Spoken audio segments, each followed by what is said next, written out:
بسم اللہ الرحمن الرحیم۔ جب حضرت عمر فاروق رضی اللہ تعالیٰ عنہ نے اقتدار سنبھالا اور معاملات ریاست طے کرنے لگے تو ایک مسئلہ سامنے آیا کہ جو ریاست کے سپاہی ہیں انہیں کم از کم کتنے دن بعد چھٹی دینی چاہیے کہ وہ اپنے گھروں کو جا سکیں اور اپنے بیوی بچوں کو مل سکیں۔ تو آپ رضی اللہ تعالیٰ عنہ نے اپنی بیٹی حضرت حفصہ رضی اللہ تعالیٰ عنہا سے، جو کہ حضرت محمد صلی اللہ علیہ وآلہ وسلم کی زوجہ تھی، ان سے پوچھا کہ ایک بیوی کم از کم کتنی دیر تک اپنے شوہر کے بغیر رہ سکتی ہے۔ تو حضرت حفصہ رضی اللہ تعالیٰ عنہا نے جواب دیا کہ کم از کم 4 ماہ تک رہ سکتی ہے، اس کے بعد اس کے لیے کافی مشکل ہو جاتا ہے۔ تو حضرت عمر فاروق رضی اللہ تعالیٰ عنہ نے طے کیا کہ فوجیوں کو 4 ماہ بعد چھٹی دی جائے گی تاکہ وہ اپنے گھر جا سکیں اور اپنے بیوی بچوں سے مل سکیں۔ ایک صاحب کو ملک سے باہر ایک نوکری ملی، وہ باہر چلا گیا لیکن وہ 4 ماہ کے بعد ہی واپس آ گیا۔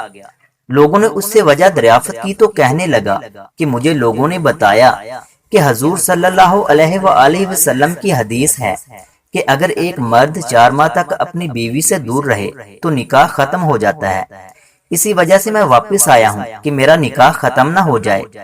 اب یہاں ان لوگوں کے لیے ایک بات ہے کہ یہ کوئی حدیث نہیں ہے اور نہ ہی سنت ہے، یہ سب من گڑت باتیں ہیں۔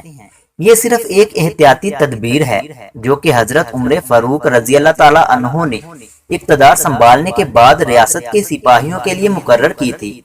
اور جو لوگ اس طرح شادی کے بعد ملک سے باہر چلے جاتے ہیں تو انہیں چاہیے کہ اس سے اجتناب کریں۔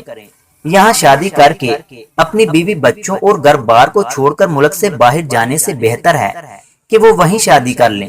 لیکن اگر میاں بیوی دونوں اس بات پر رضامندی کا اظہار کریں کہ ٹھیک ہے تو اس میں کوئی حرج نہیں، لیکن پھر بھی یہ ایک اچھا عمل نہیں، کیونکہ جیسے مرد کی جنس ہے اور اس کی خواہشات ہیں، اسی طرح عورت کی جنس ہے اور خواہشات ہیں۔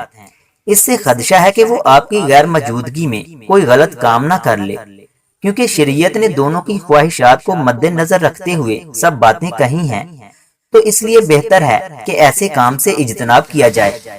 اللہ پاک سے ہماری دعا ہے کہ وہ ہمیں برے کاموں سے بچنے اور اچھے کام کرنے کی توفیق عطا کریں، آمین۔ اگر ویڈیو اچھی لگے تو اسے لائک کریں اور مزید ایسے ہی ویڈیوز دیکھنے کے لیے ہمارے یوٹیوب چینل علم روم کو سبسکرائب کریں۔ ملتے ہیں اگلی ویڈیو میں، تب تک کے لیے اللہ حافظ۔